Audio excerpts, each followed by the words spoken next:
Halloween is fun for kids, stressful for our furry friends. Veterinarian Dr. Lapsley from Village Animal Clinic is back with some tips to keep your pets calm. None calmer than this one. Exactly. Very easy to deal with. That's right.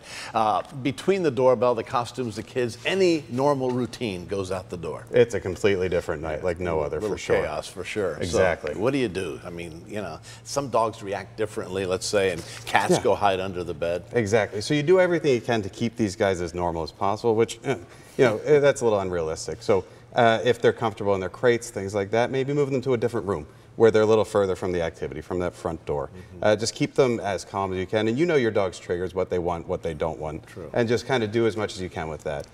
All right, so what about dressing up pets? I mean, this one's calm and collected. A lot of pet owners like to dress up the pets, but you've got to consider some things. Yeah, absolutely. So already it's a stressful night with people coming to the house, noises that they're not used to. Then you wrap these guys up in something they've never worn before, and all's out the window.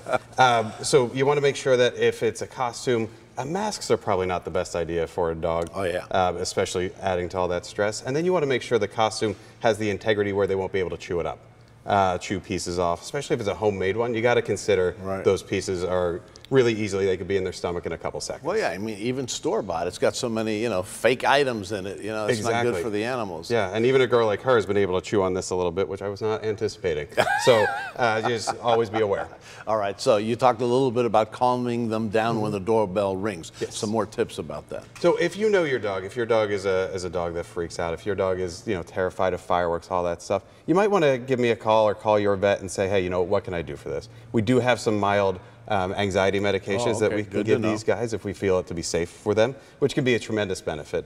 Otherwise, really just kind of work with them, even for any situation throughout the year, to kind of get them more accustomed to doorbell ringing, things like that. And definitely speak with me, speak with your vet about how we can do that. All right, and you want to keep them restrained because you don't want to, the door opens, they're scared, and they take off. Exactly. You want to make sure that they're restrained somehow. Either they're the best behaved dog in the world and you know they're not going to go anywhere, or they're on their leash or in their crate. Yeah, you got to know your animal. Exactly. Okay, really, you know that relationship, make it work for you. And then it's a big night for candy, so you need to keep the candy away from all the pets. Yeah, ideally, these guys, they don't really get anything. If your 100-pound lab gets an M&M, not the end of the world.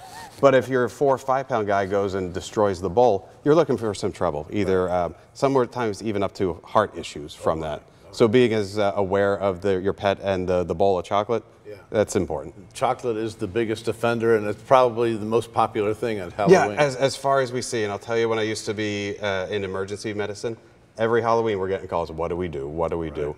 So just be aware. Okay. But again, I like the idea that you present. If it's a big dog, it has a couple of M&Ms, not so bad. If it's a small dog, it might turn into something. Yeah, absolutely. So just be aware of that. All right. Dr. Chris, thank you so much. No, Great advice as always.